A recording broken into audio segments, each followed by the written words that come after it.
We're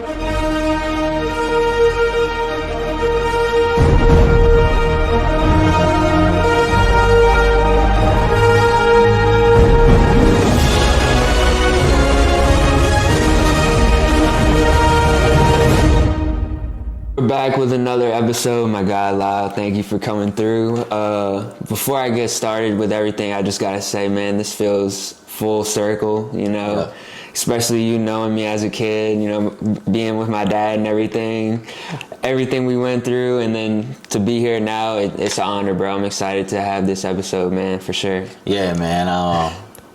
Whatever, about 15, 16 years ago. Or, man, even back in 05, so about 20 years ago, I would never thought we would be sitting around the table having this conversation, man. No.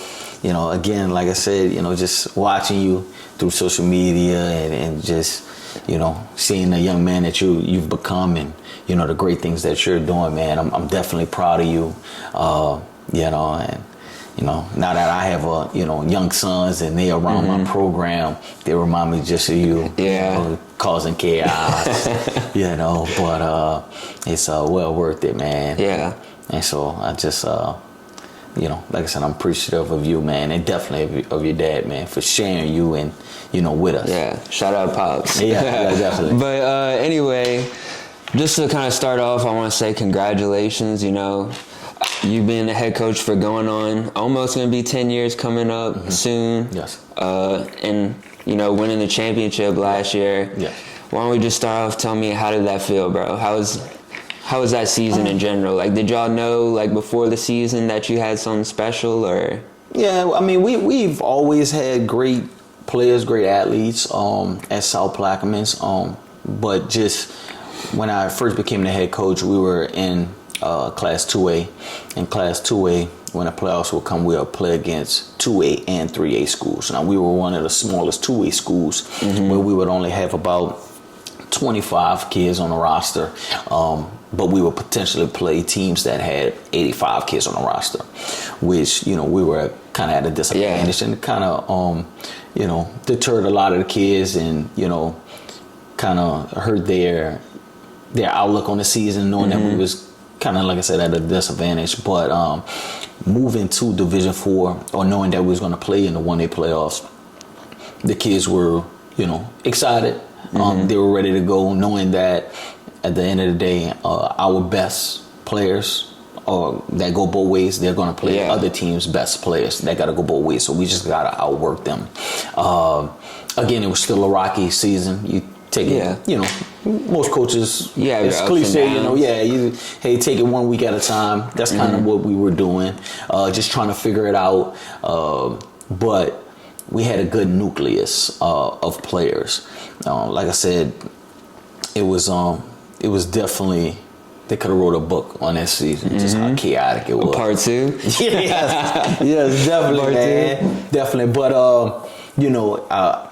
we needed that. Not just me, our community, the kids, the school, because it was just so long since we've tasted success. Right. It was long overdue. And like I tell a lot of people, the team at One State, we've had, if not, the same, even better talent come through. It's just we wasn't in a fair division that fit us, and so it was great for the younger kids to also see the potential that's there, knowing that, hey, if you put in the work, you can see the results. Yes, definitely. So we have a lot of kids that's doing great things from that team. Most of that team is already gone because they were mostly juniors and seniors. Yeah. So this season, there's going to be a lot of fresh new faces that didn't experience that win, but seen it from the stands. So they know it's possible. I believe they're hungry. They want to win. And so it's just, teaching. But like I said, man, it's full circle moment from when I played and we won the last one to me coaching it. Right. And I realized the difference. And it was just sweet that the last time South Plaque did play, they lost to Haynesville. Your dad lost to the coach that's over there now. And I was facing them, you know. Right. So that was the last time they actually met.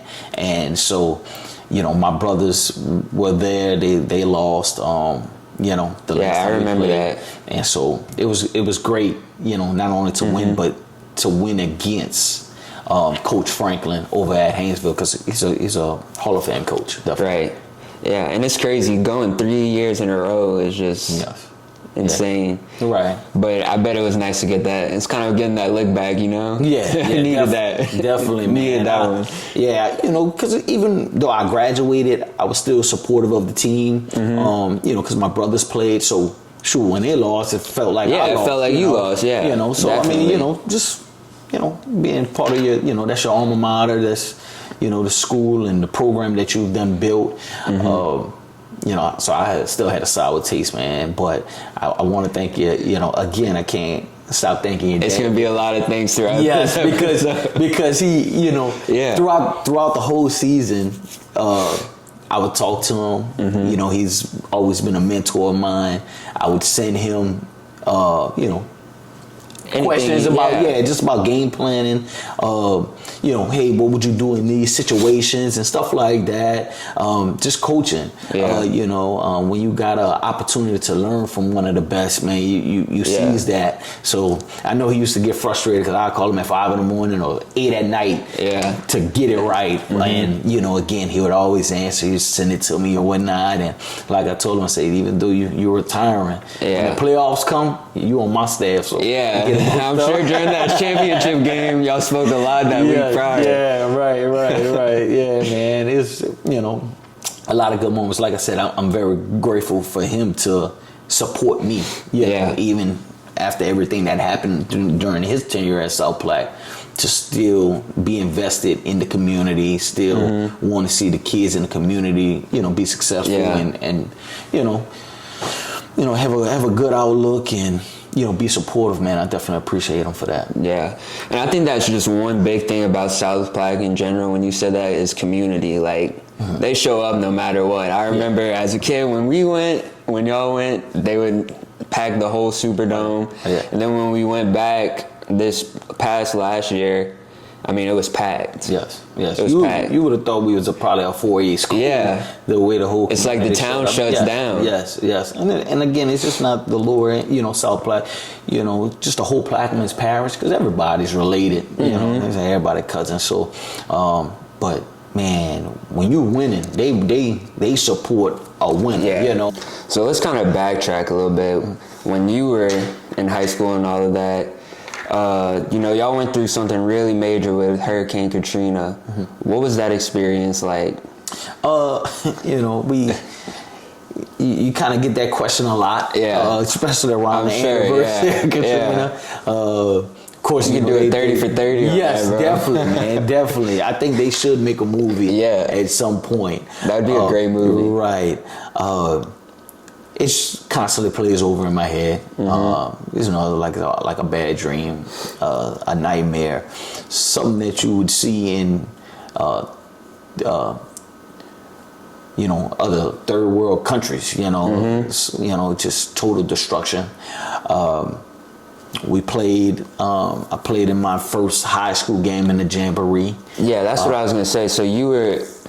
Like, I was what ninth grade. Okay, so it was Port Sulphur. Yes, it was Port Sulphur. Yeah. So, of course, you know, I watched, you know, the old Port Sulphur teams go to the Dome, win the state championship.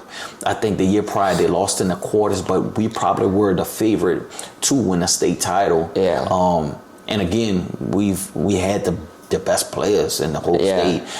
So no doubt in my mind we would have won 4 in a row. And I make a lot of people laugh. During that camp prior to Katrina, we went to Fontainebleau, and see, I was too young for that. I don't remember, but my brother told me. So we went to Fontainebleau, and you know, having camp, just an eye opener. That was your first camp, huh? Yes, my first camp. And so it's just you ain't getting no water poured on you or anything. Man, they threw us in the pool, threw us in the mud puddles, little hazy, It was all love back then. That's before social media, before phones. So you couldn't go live. You couldn't go live. So man, look, you just had to figure it out, deal with it. Yeah, man. But it's that again, just that time period, I learned so much. Because a lot of us in that small community, we all grew up together. We all played Bantam League together. A lot of the older kids that I didn't play with, they were siblings of my friends. And again, we had a real good team. And so playing in that jamboree, I think we blew out Barris, like it was either 28-0, 24-0 or whatnot. But we blew them out. And then we would watch film the next day. And the next day when we watched film, the police came into the locker room and told Crutch, they said, man, you got to let the kids go. And so I still remember vividly, he was like, man, y'all going to spend all that money on a hotel and y'all going to be right back. He said, I'm staying right here. And so, again, I still remember packing my bag. And growing up, you would always, if you left for a storm, treat it like a little mini vacation. You're coming right back home. Some stuff you just leave, and you just bring a few change of clothes. And to hear about the total destruction and what really happened and see it on the news. Yeah. And then when you actually go down there months after, when they actually clear the roads and there's nothing there. You would have thought you was in, like it was a war zone. Yes, total. And so y'all went out of state, or? Yes, we went to Houston. Okay. So we was out there a couple weeks, maybe a month. That's crazy. Then when I went to Lake Charles, here comes Rita. So Rita was kind of destructive as well. Maybe not as big as Katrina, but it was still destructive to that area. And when Rita was coming, we ended up coming back towards the New Orleans area. And so we stayed in Gretna, Marrero, and enrolled over at Belle Chase. Didn't have any intentions on playing at Belle Chase. But your dad was coaching. And he enticed me on, coming out and playing for Belle Chase or whatnot. We only had 2 games that year, but like I said, your whole life changed just like that.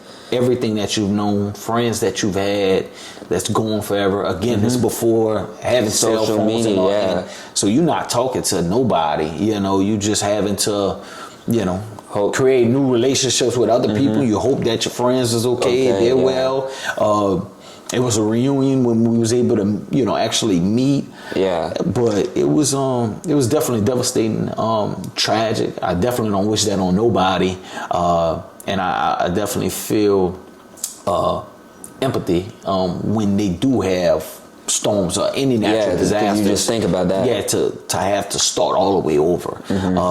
I seen, the pain and suffering it caused my grandparents, my mother, and having to live in a FEMA trailer, and you only got one room, but you got 6 people in a small FEMA trailer, eating MREs, having to, just figure it out. It's trying to survive. Wasn't ideal at all. No, not at all. But, I believe that made us better, made us stronger. And when they did decide to build South Plaque and join the 3 schools, Barris, Bouleville, and Port Sulphur, we had so much to play for. And that's what I try to continue to remind the kids, that I coach now, because they don't remember what it used to look like. All they know is trailers, for the most part. Because they weren't even born. Yeah, they wasn't even born. That's crazy. Just the weight that we had on us to give the people hope. That something good could come out of something so bad. And so the support that we received, the love that we received, how we were able to take away the rivalries that we built over since we were born. to now, hey, look, we're all brothers. We're all fighting for the same thing. We're all invested. The same goal, yeah. Yes, we all got the same common goal. And we took it and we ran with it. And again, you know, your dad was able to put and foster that, you know, himself, basically. So he was definitely the perfect man for the job. At the end of the day, hey, look, he didn't cut no corners. He didn't show no favoritism. People believe he showed favoritism, but he didn't really show. I think if you really know him, he didn't. Nah, man. Hey, look, we got to get the job done. Yeah. And so, you know, he was gonna play the best, and he was gonna coach you, you know, hard. Didn't matter where you was coming from, and he was gonna get on your behind. So, I mean, again, like I said, it definitely changed a lot of our lives, you know. Again, I thank him a lot because, like I said, I grew up in a single parent household, just like many of my friends. And to have somebody, you know, to lay down a foundation, lay down structure, provide a sense of security. Yeah. You know, hey, look, you don't want to let him down. You know what I'm saying? No, yeah. Like it built something in us. For us to become, you know, great young men, and I'm proud of where me and my brothers are, and a lot of my close friends. Yeah, I think that's one thing like that I'd probably hear from the majority of people, like that thing where you said like you don't want to let him down because like, you know, like he really cares so much about his players and everything. Like it would really hurt for you to do something like that would really hurt him. Yeah. Even though he might come off as like aggressive and everything, which he is, but I seen a post. It said it was something similar to when you see me fussing, you think it's aggression, but it's just my passion. Yeah. And it was just his passion, you know, to teach. Passion to be great and dominate. It wasn't just about winning. It was being like, hey, we're dominating. Yeah. Like, and so some of the stuff that he did was definitely unorthodox. Like putting up Madden on this video. I'll tell you something. Yeah, man. It was funny. Tell people, you know, they didn't care for him really running up the score sometimes, but in many games we would punt on third down. Like it wouldn't even, if it got to third down, we would punt. So it was just, hey, look, we had to be that dominant. Yeah. Many times we wouldn't even play in the second half at all. You know, and one game we scored, you know, 70 points and a half.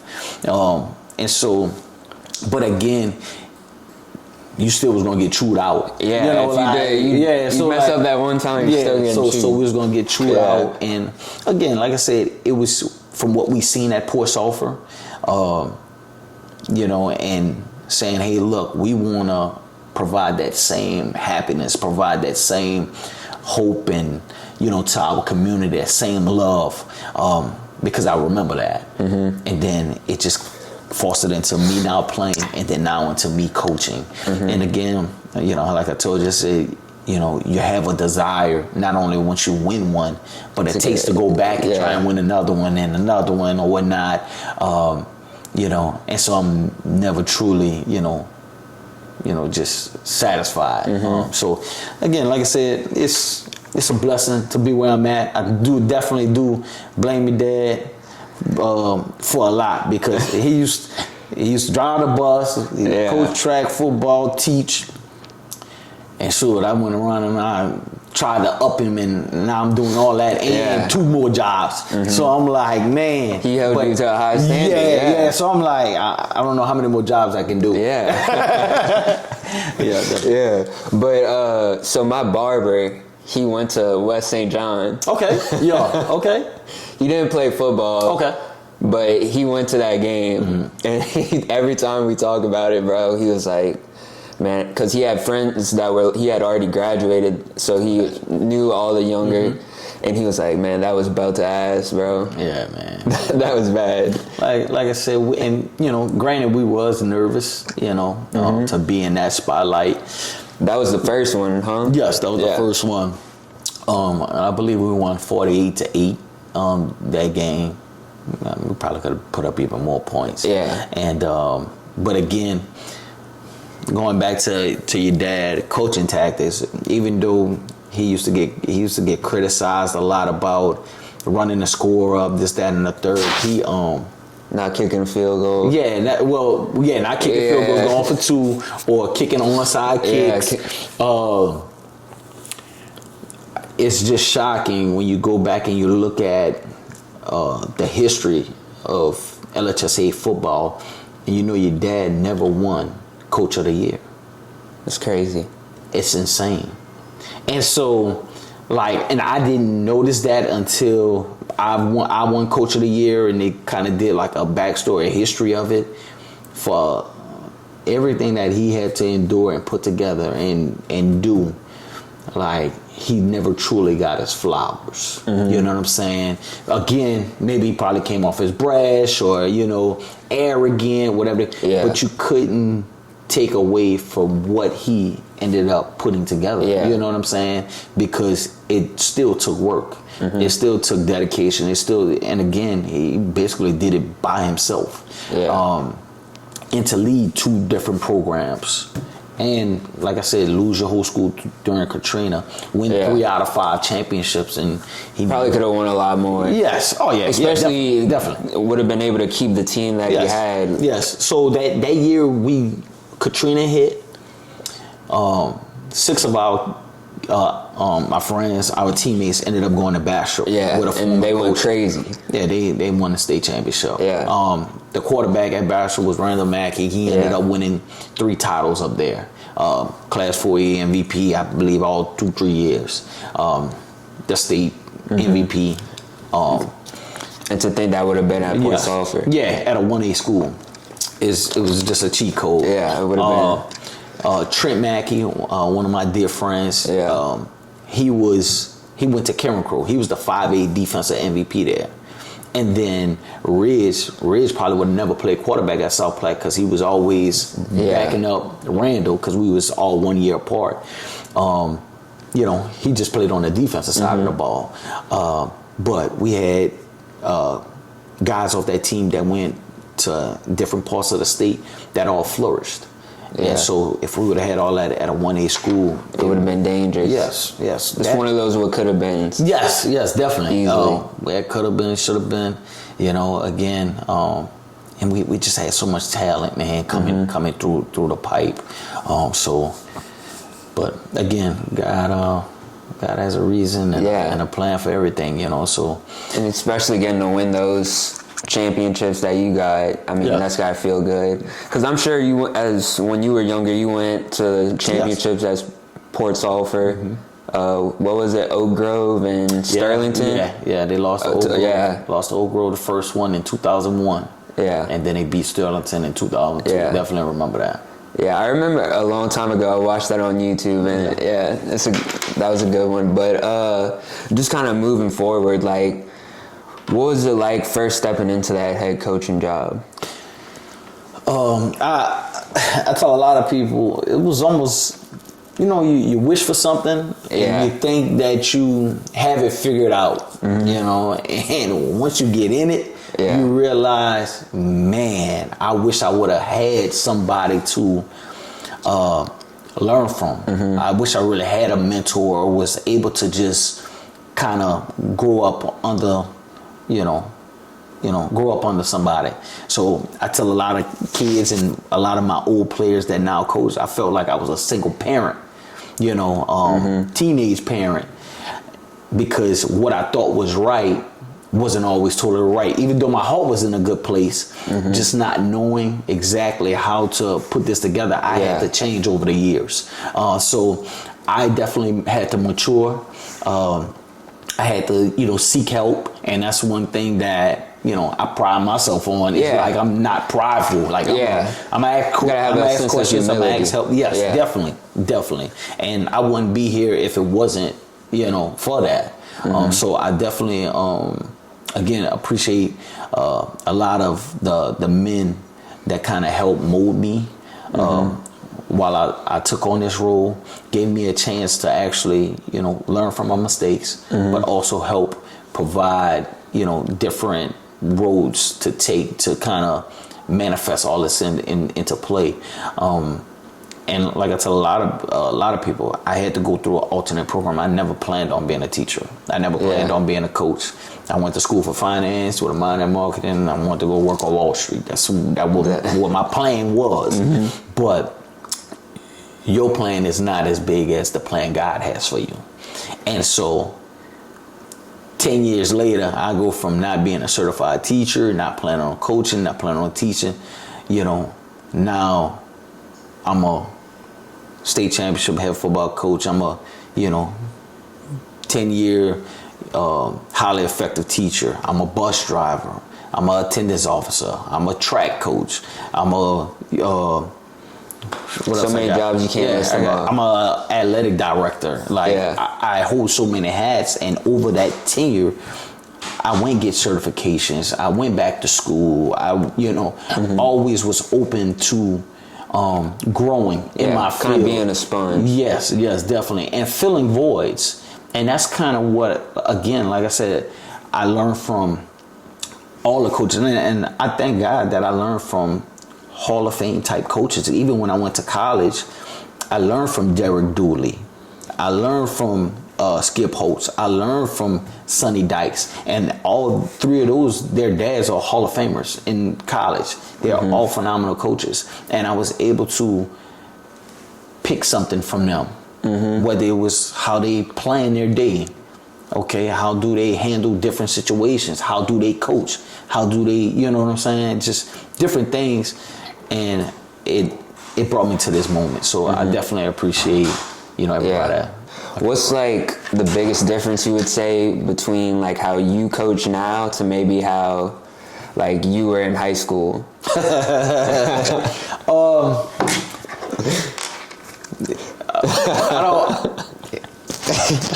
I don't want to get him hemmed up, but let's just say back in the day, you could get away with a lot. Your dad definitely led with an iron fist, and so you didn't want to. Let me just put it to you like this: my locker was always the furthest from him. Wherever I sat the furthest away. So he had to get through 20, 30 people before he got to me. Yeah. But again, times have changed. Yeah, and now I have to be a little bit more, show a little bit more TLC, tender love and care. Back in the day, we used to have a passion to where you curse me out, you might hit me. Yeah. You might, you know what I'm saying? You gonna rip me apart, whatever the case might be, but I'm coming back to practice. Like, I'm not quitting. And I believe to your dad, hey, look, it don't matter what I do. They just some tough, tough young men to where I'm not gonna break them. I'm only gonna make them stronger. But now it's a little bit different. Yeah. The parents are different. Just different philosophies. Yeah. So our parents knew the parents wanted you to do that. Yeah. They're like, please get into this, man. Yeah. Please whip his behind. You know what I'm saying? And our parents allowing him to do that made us go the right direction. You know what I'm saying? Because everybody was in alignment. Yeah. Nowadays it's a little bit tougher to try and, I'm dealing with different parents. Some of the parents is my age. And so I have to approach it in a different way and approach the kids a different way. And, still demand a lot from them. And get them to understand the duty that they have, not only to themselves, but to the school, to their community, to their family, because of how much everybody still sacrificed for them to be great. Yeah. But I got to be not truly hands-on physically. I have to be a little bit hands-on. So I had to attack it a little bit differently to reach them. And now that I know, I can't say it on camera, but mentally I have to play games with them to get them to perform and act the way I need them to act. Yeah. And again, it's all in love, because again, championships will fade. Like I tell the kids, I lost more than I won in life. and I learn more from my losses. So it's not about that for me. At the end of the day, I want you to be able to learn what you can learn from the game. I want this to help mold you into a great husband, a great father, a great friend, and all those titles that you'll have. Yeah. And then I want you to be able to instill that into your kids, into, you know, any of your, you know, family members that you are close with. So, I mean, like I said, it's just never ending. Yeah. But it wakes me up in the morning, you know. You know, so I have. So you have purpose. You have a purpose. You have a passion. You always need a purpose too. Yes. Yeah. And what would you say is like the biggest thing you preach to the kids? You know, we're not all born on the same level, and we don't always have the same path. Yeah. But you have to first learn what your purpose is on this earth. Everybody have their own purpose. What wakes you up? What gets you going? What is the end goal? Yeah. And along the way, how many people you can positively affect? How many people can you connect with and help mold and reach? Because, you know, selfishly, or materialistic things will pass. The only thing that would always just be passed over or passed down is the memories and the feelings that you gave people that you were around. So telling them, hey, look, you know, to be a good friend, you know, is worth more than gold.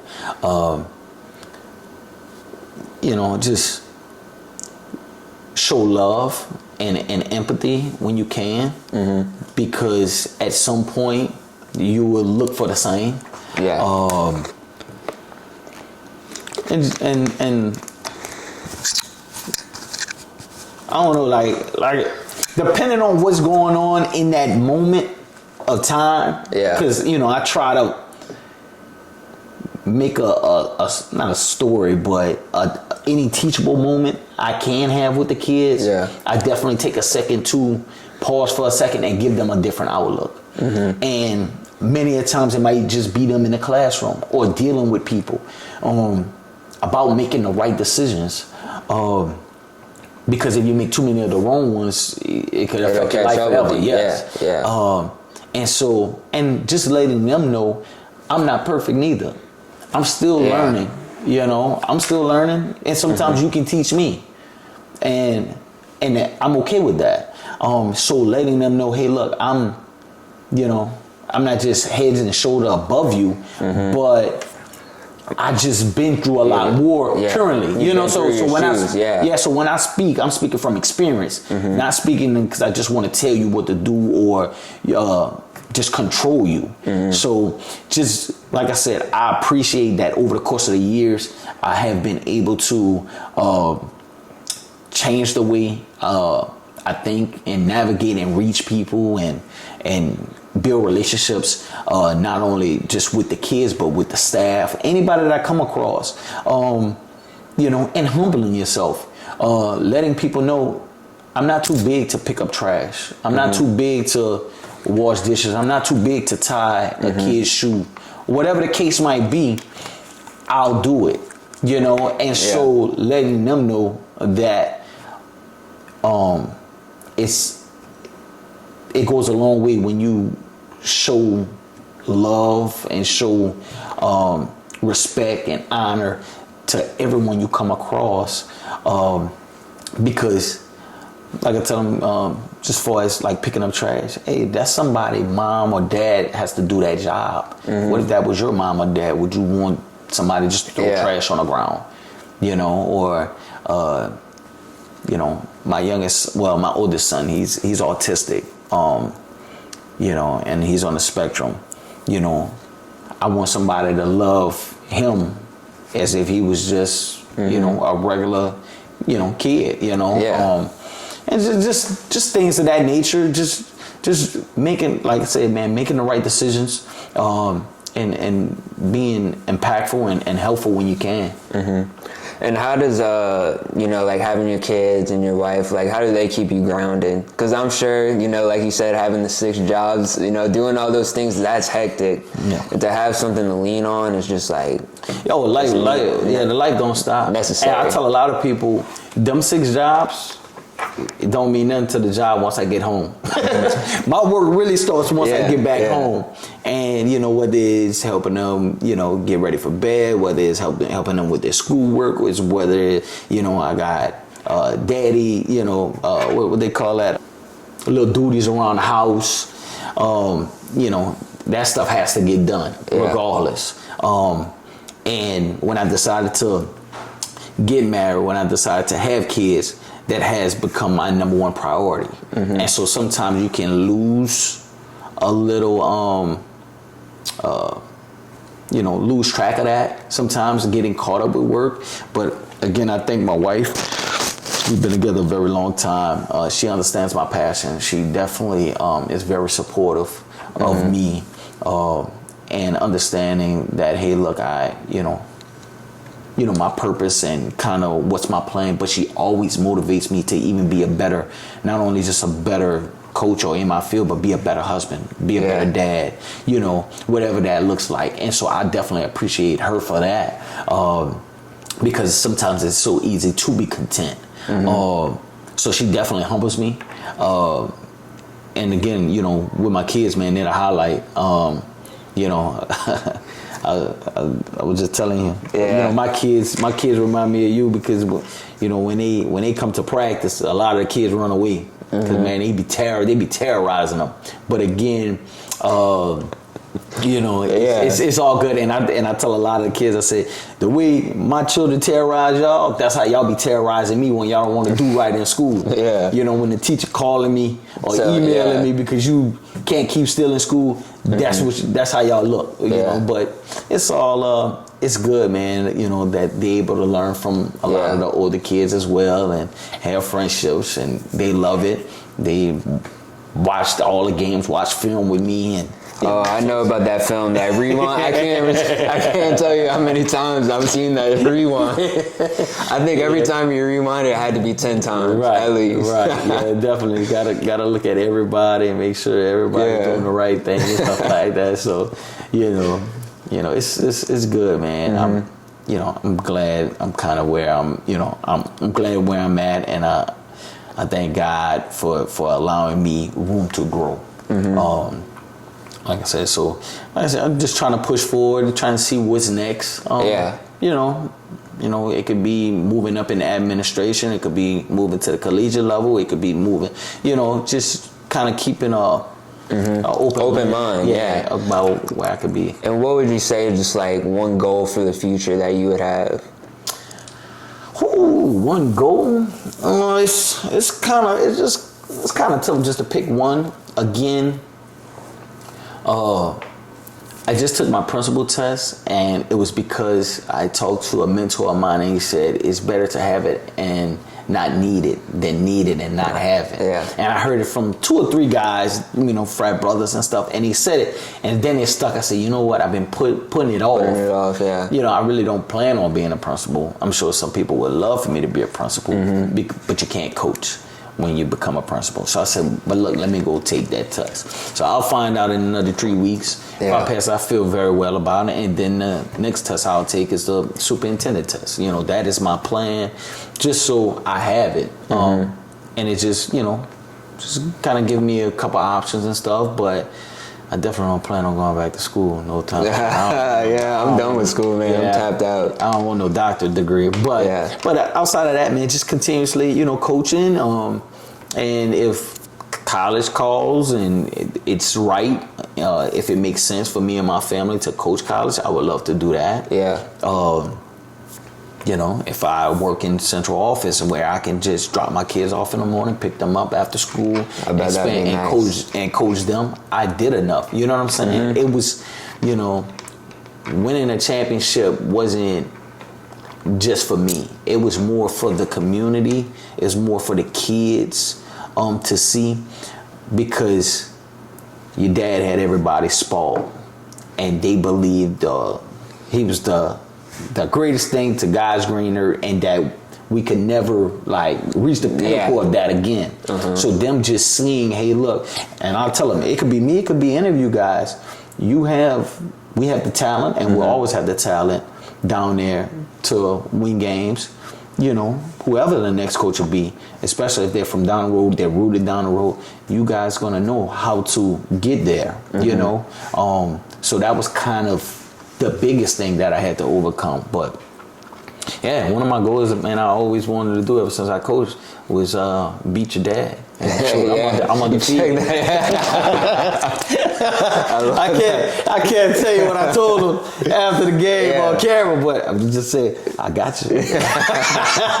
I'm sure it was more than that. Yeah, it definitely was. So I'm 2-0 against him. My ear looks so, you know, hey, but and it ain't happening again. Yeah, so right. Stay undefeated. Yeah, man. So, but good, definitely good times, man, and just consistently, man, just trying to just grow, man. And anytime I got a chance, whether it's talking to you or anybody that I've known, to just share some knowledge, drop some gems, man, I'm definitely open to doing that, because again, I wouldn't be in the place I am now if it wasn't for good people, man. And so that's another good thing, man. I grew up around good people. You know, that old saying, it takes a village to raise a child. That was true. And sometimes even now they parents kind of lose track of that. You know, so whenever we was not doing right, we would get a behind whipping from whoever caught us, and when we got home, we was getting another behind whipping. It was never, don't touch my child. It correlated. Yeah, my child was wrong. You know, and they trust that they knew that he was wrong. Easily. Yeah, man. Yeah, I still remember the day of tearing. So I can believe that. I can believe that. That's all I can say. But I love it though, man. I love it. I ain't gonna say every day, but most of the day. But once a week, twice, you know. I don't know if I don't even want to ask you if you have a favorite, because I don't think it can stay on camera. Nah. To be honest, that may be something for later. Man, just one was short story.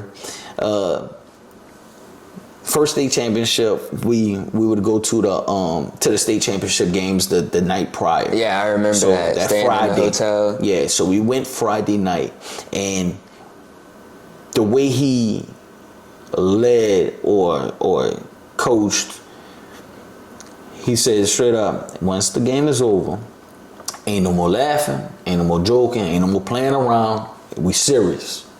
So we leaving out the dome. We about to get on the bus. A couple of my friends still joking, still playing. No. So I see him, and he biting his lip. He got, I can already see it. He got his dip in his mouth. Yeah, that's cool. And so, man, I'm like, oh, you just plotting. Bro, I said, boy, somebody about to get messed. So I started acting like I was throwing up. Like I had like the jitters and stuff.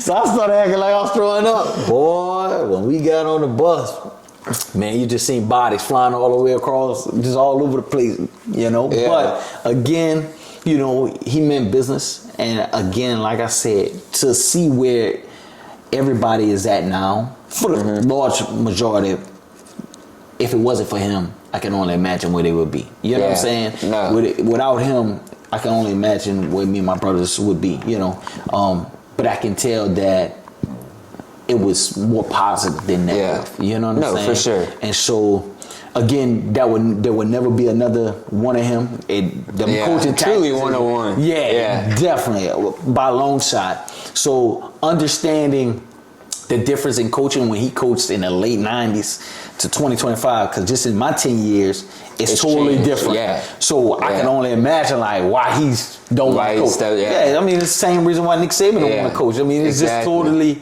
the landscape is totally different. You have to, navigate differently, and it's just everybody seems entitled. they want something before you actually earn it. You want something up front. And no one wants to stay to build anything. No. It's always who could give me something better and let me leave. Yes, definitely. What's a better situation than I could leave? Definitely. Before I kind of go into my closing, the one thing that came to mind, like as I was driving here, just thinking about it, I don't know if you probably do, but you know how like before we go eat somewhere, I think it was maybe like Golden Corral or something. Yeah. And you could only get water. Yeah. And someone got something else, or someone got like dessert or something. And he smacked that. So that's another one of our stories. I appreciate him. I definitely do, man. Definitely some moments. And even though he's stepping away, he's still near and dear, and I'll definitely be, always talking to him. So I think we talked about some great stuff today, but my signature question I always ask at the end: why do you enjoy life? For the opportunity to be something greater, to have an impact on people's lives, to make memories. And, as I've gotten older, I believe, fostering good memories with anybody that you come around is very precious. I like to, not only teach but learn, because I believe everybody have a story that needs to be shared and needs to be heard. My walk will be different than your walk. Also, don't always take the road less traveled. Create your own road. And so I just love how I'm able to be the master of my own fate. In a sense to where if I want something bad enough, I can go get it. And that's what I try to instill in the kids that I come across, because we don't always have a fair shake. Some of us are not dealt the same cards as others. Nope. But you just got to make the most of it. You do. Like I said, not growing up in a 2-parent household, not being a trust fund baby, not, going to a private school, right? Not living in the fanciest houses, or whatever the case might be. Again, I appreciate that more, even now. And sometimes I tell my wife and I tell my kids, like life for me back then, it was more simpler, but I was the most happy, because life was simple. I was able to appreciate the small things and, and just, it really makes you humble too. Yes, definitely, man. And so again, every day I wake up, that just means God isn't finished with me yet. That means I still haven't fulfilled my full purpose. Yeah. And so that is what drives me. And so I know, because I got some friends that's no longer here on this earth.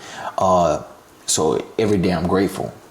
And that's the biggest thing I want to do. I want to make sure when I'm long gone that I have impacted people for the better, and I have fulfilled my purpose, whatever that is that God wanted me to do while I've been on this earth.